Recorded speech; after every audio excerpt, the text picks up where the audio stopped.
What's up YouTube, Silver Dragons here, and in this video I'm going to show off a new coin I just picked up from Modern Coin Mart. Super excited about this one. I'm going to talk about collecting silver in general, why I do it, and of course I'll show off some of my silver collections that I've been able to put together over the years. So let's do it. Alright, let's get right into this. I don't even have to do a full unboxing because it's pretty much done at this point. But here we go. The Mandalorian. And it's called The Mandalorian. Look, I have all the other ones here. We got the original Mandalorian series, which was colorized. We got Mando, Grogu, Cara Dune, IG-11. And now we got the new series. This is also Mandalorian, but these are not colorized. These are just like the proof coins. So let's check out this new one. And as I mentioned, I did get this from Modern Coin Mart. Check out that beautiful coin. That is so smoking. You got Mando there, little Jawa on the left. But yeah, that is so awesome. That's going to be a great addition to the collection. And the COAs actually have the number on them. Let's take a look at what number I got. 3,808.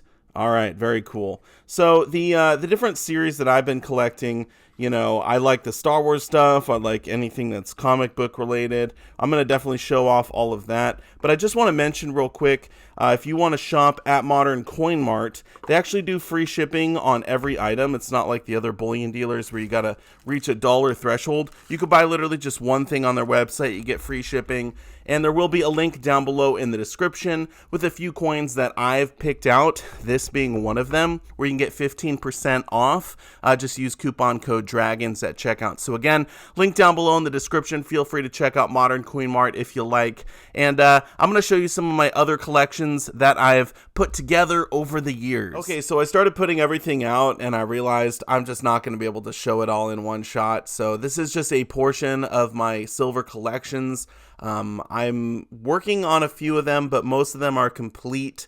I'm just going to talk about sort of why I'm collecting them, you know, which ones are more valuable, why they're more valuable, and talk about collecting silver in general. This is definitely different than silver stacking. When it comes to silver stacking, you know, you want to buy that cheap stuff, the low-priced bullion, and, you know, you're just going for weight. When it comes to collections, you want to buy stuff that you enjoy. Something you like. For example, we have the DC Comics series that just recently came out. We have Batman, that's the first in the series, and you know, hey, that's super cool. The second was Wonder Woman, and the third one is Superman. This one actually just came out. They're working on the fourth in the series. We already know it's going to be Aquaman. But those are really cool because it's a BU coin, so it's relatively affordable. So if it's less than like double spot price, then in my opinion, it's like, okay, this is something that I can realistically collect. You know, if the coins are like 10x spot, then you start thinking, all right, do I really want to get into this series? So a lot of the BU coin series, those are going to be the ones that are more affordable. And the most expensive one is usually the first in the series. So for the DC Comics, it's the Batman. The Batman is the most expensive. The Marvel series, I believe they're done making those. There was only 8. You had Spider-Man, Iron Man, Thor, Captain America, Hulk, Venom, Black Panther, and Deadpool. And the most expensive by far, it's not even close, is the Spider-Man. That was the first one released, and it is not cheap. If you want to pick one of these up, you're looking at a pretty penny. But when they were initially released, they were not that expensive. I mean, we're talking maybe like $30 for this one coin, and now it's going for, what, $200? It just depends on where you buy it, if you find a good deal, etc. So pretty cool. You know, can you make money off of different silver series? Absolutely. I would say try and buy the first in the series or the most desirable coin. Buy it when it's initially released. Hold on to it for a period of time. And then if they continue with that series down the road, you know, people are always going to be late to the party. They're going to want to collect the whole thing, and they're going to need the first release, the second release, etc. So if you have a stockpile of these and you're willing to sell them on eBay or whatever, then you actually can make money flipping different silver coins. You know, this is a strategy a lot of people have. I don't do it a lot, but I have done it before in the past. So those silver coins I was showing off at the start, I have them all up here as the Mandalorian coins. Those are really cool. Those are actually the most expensive ones in the whole lot as far as entry price. Those are about $100 a coin when they first came out. But some of them are doing really well, like the Mando. I think this is going for like $200 now or something. So not terrible. You know, could I flip it and make a profit? Yes. Am I going to do that? No, because I want to keep collecting them. I like them, and I'll probably just hold on to them forever and eventually pass them down to my kids. Now, there are a few things you need to be cautious with when it comes to buying series. And that's going to be the ones that seem like a series, but they're not. So an example would be the Peanuts silver coins. We got Charlie Brown here. I think this was actually the very first one to come out, the 70-year anniversary. These are collectible. There's a limited mintage, and they're very cool. However, some of the coins that have come out do not have a limited mintage. Let me give you an example. I think this one did not. So they were released and they said, hey, we're just going to make as many of them as we want. But it looks like the other ones, right? I mean, that looks really similar to that one. But the only difference is that there's no mintage cap on the one on the right. So it's not really as collectible. I mean, people still are going to buy them. They're probably going to sell a lot of them, but they can mint them forever. So that's something you got to be cautious of. Always look at the mintage. And that's another thing too. If the mintage is lower, then the pieces are going to be more collectible, you know, more exciting down the road. If it's a mintage of maybe 5,000 compared to 50,000, then it's probably going to do better. Now, that's not always the case. That's a pretty general example. But another thing I would say is if there's a piece in the series that is the most desirable, like probably the Grogu. This coin was so hot when it was initially released. It was selling out everywhere, and basically everyone wanted to get their hands on the Grogu, but it wasn't even the first in the BU Mandalorian releases. It was the second, but I think it was more popular than the Mando, which came out first.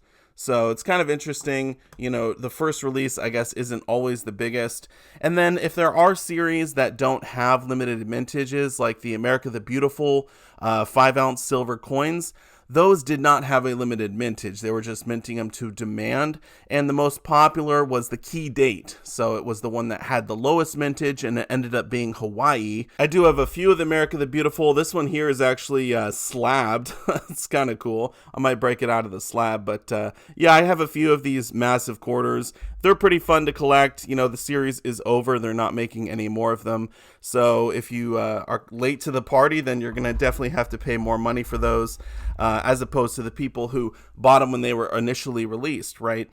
So there is one series that is just now starting. It's a brand new series, and it's called the Royal Tudor Beasts. It's kind of like the Queen's Beast 2.0. This is the first one in the releases. It's the Lion of England. You know, it says 2022. I think this could be a popular series. In fact, Modern Coin Mart is selling the proof version on their website, but they're also minting these in BU, which is the one I'm holding right here. So kind of cool. If you want to get in on a series at the start, then this is one you could potentially jump on. I don't know how many are going to be in the series.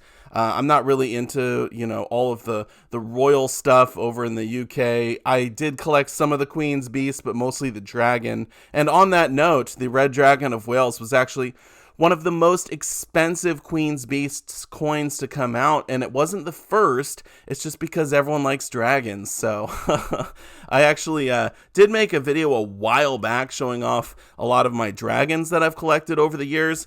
If you do want to see that video, I'll put a link up in the corner as well as a link down below in the description. I've actually added a lot more dragons since that video came out, but still a fun video. And, you know, if you want to watch some more silver that I've collected, then definitely go check that one out. Now, to wrap up this video, I'm just going to leave you with this. When it comes to collecting silver coins, if you want to collect them, if you have a little bit of extra cash, you know, you feel comfortable with your silver stack, your gold stack, whatever, and you just want to buy some stuff for fun, there's absolutely nothing wrong with that. I love collecting silver coins. It keeps it interesting. It keeps you going with your stack. You know, if you get bored when it comes to stacking just because you're buying the same thing over and over, you know, silver rounds or, you know, American silver eagles or whatever you're stacking, junk silver, and you want to mix it up, that's okay. Just don't go crazy on these, and know that if you ever need to sell them at a local coin shop, you're definitely not going to get the going rate for them. So if you buy a silver coin, let's say you get the Pirates of the Caribbean, Black Pearl, this was the first in the Pirates of the Caribbean coins to come out. Let's say you get this one and it's going for 50 or 60 bucks on eBay, and you take it down to a local coin shop. They might offer you like $3 over spot or something like that, because to them it's just an ounce of silver. So that's something you need to keep in mind. If you need to offload this stuff quickly, you know, down at your LCS, you're probably not going to get what you think you should get for them. So, you know, always remember that. But if you do end up offloading them on eBay, selling them individually, you know, obviously you can get a lot more money, but that is a lot more work. So definitely something to keep in mind. Anyway, I would like to know what types of silver collections you are collecting. Feel free to leave a comment down below in the comment section. And I do want to say a massive thank you so much for watching my video, and I will see you all in the next one. Silver Dragons out.